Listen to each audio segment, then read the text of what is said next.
দেখলাম জনগণ এই প্রশাসনের নির্বাচনকে প্রত্যাখ্যান করেছে চরমভাবে, কিন্তু এই সরকার লাজ লজ্জার কোনো ধার ধারছে না। আমরা দেখতে পাচ্ছি নির্লজ্জের মতো তারা চেয়ার আঁকড়ে পড়ে আছে।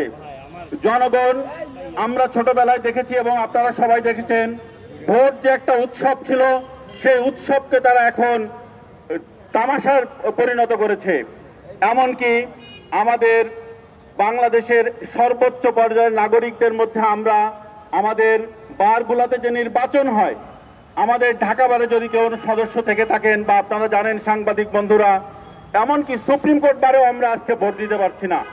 তো আমি নির্লজ্জ এই সরকারকে আমি ধিক্কার জানাতে চাই এবং অবিলম্বে তাদেরকে একটি নতুন নির্বাচন দিয়ে জনগণের আস্থায় নতুন সরকারকে, সে যে সরকারই আসুক, তাদের প্রতি ক্ষমতা হস্তান্তরের দাবি জানাই।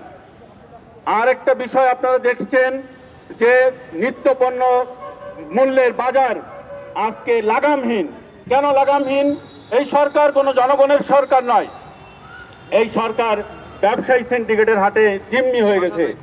এমনকি যে পার্লামেন্ট আমরা দেখলাম যে দামি নির্বাচন, দামি সংসদ, যে এখানে 199 জন ব্যবসায়ী আজকে এই পাতানো নির্বাচনে তাদের অবৈধ ক্ষমতার মাধ্যমে, অবৈধ টাকার মাধ্যমে এই ক্ষমতা দখল করে নিয়েছে। অতএব এই ব্যবসায়ী সিন্ডিকেট থেকে সরকার কোনোভাবেই মুক্ত হতে পারছে না।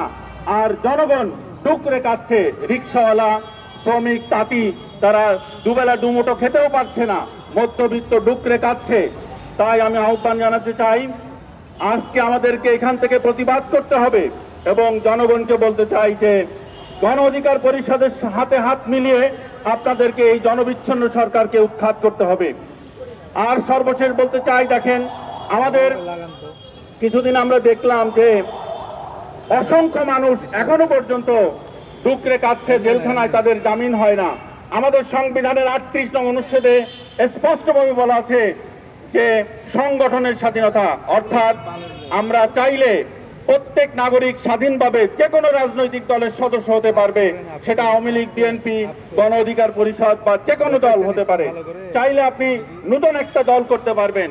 অথচ আজকে শুধুমাত্র রাজনীতি করার কারণে সংবিধানকে, মৌলিক অধিকারকে বুড়ো আঙ্গুল দেখিয়ে এই সরকার মাসের পর মাস নেতা কর্মীদেরকে জেলে রাখছে, শুধু পদ পদবি উল্লেখ করে দিচ্ছে। এই জন্য আমি এটারও ঘৃণাভাবে প্রত্যাখ্যান করছি। তো আবারও আমি সংক্ষিপ্ত বক্তব্য শেষ করছি এবং সবাইকে গণ অধিকার পরিষদের সাথে একত্রিত হয়ে এই সরকারকে নতুন নির্বাচন দিতে বাধ্য করে এবং তাদেরকে উৎখাত করতে আহ্বান জানিয়ে আমার সংক্ষিপ্ত বক্তব্য শেষ করছি। আসসালামু আলাইকুম।